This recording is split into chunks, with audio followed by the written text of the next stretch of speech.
Hi everyone. তো সবাই কেমন আছো তোমরা? আশা করছি সবাই ভালো আছো। আজ সকাল সকাল আমি আমার খুব পছন্দের একটা রেসিপি নিয়ে চলে আসছি, সেটা হলো টমেটোর চাটনি। আমি একটা বড় সাইজের টমেটো কেটে নিয়েছি ঝুরি ঝুরি করে, এবং এখানে তেল গরম করে সেখানে শুকনো লঙ্কা, তেজপাতা আর কিছু মৌরি দিয়ে সম্বাদ দিয়ে দিয়েছি। এবার আমি টমেটোগুলোকে তেলে ছেড়ে নাড়াচাড়া করব, এবং হালকা একটু নাড়াচাড়া করার পরে এখানে দিয়ে দিব লবণ।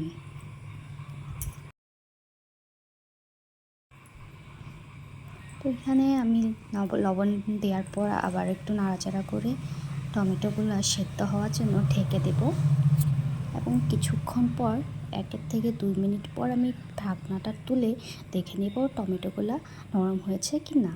তো আমি দেখলাম এখানে টমেটোগুলো হয়ে এসেছে। এখানে আমি দিয়ে দেব চিনি। আচ্ছা, চিনি দেওয়ার পর এখানে চিনিটা লিকুইড ফর্মে আসবে, যার জন্য এমন হবে। তোমরা চাইলে এই পর্যায়ে জলও দিতে পারো, কিন্তু আমার জলটা পছন্দ না। আমি একটু চাটনিটা জেলি জেলি পছন্দ করি, তার জন্য আমি জল দিইনি। আর এখানে টকের জন্য হালকা করে আমি দিয়ে দিচ্ছি তেঁতুল। এখানেও তোমরা চাইলে এখানে কুল দিতে পারো। তো আমার তেঁতুলটাই ছিল বাড়িতে, তো আমি এটাই দিয়েছি। তো দেখতেই পাচ্ছ আমি খুন্তি দিয়ে টমেটো চাটনিটা একটু তুলে ধরলাম, আর একটু হবে এটা।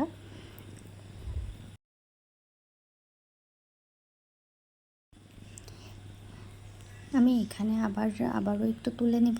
এখন দেখো এটা হয়ে এসেছে।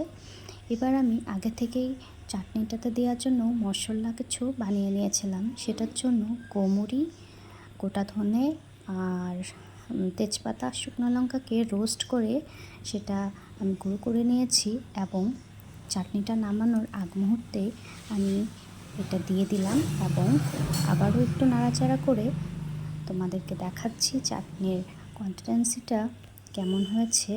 ঠিক যেন জেলি জেলি হয়ে আসছে। এবার আমি চাটনিটাকে নেমে নিলাম। এবার দেখতেই পাচ্ছ বাটিতে তুলে নিয়েছি। দেখতে যেমন দারুণ হয়েছে, এটা খেতেও কিন্তু সেই দারুণ হয়। তোমরা চাইলে এই রেসিপিটাকে একবার ট্রাই করবে এবং আমাকে জানাবে কেমন হয়েছে। Thank you.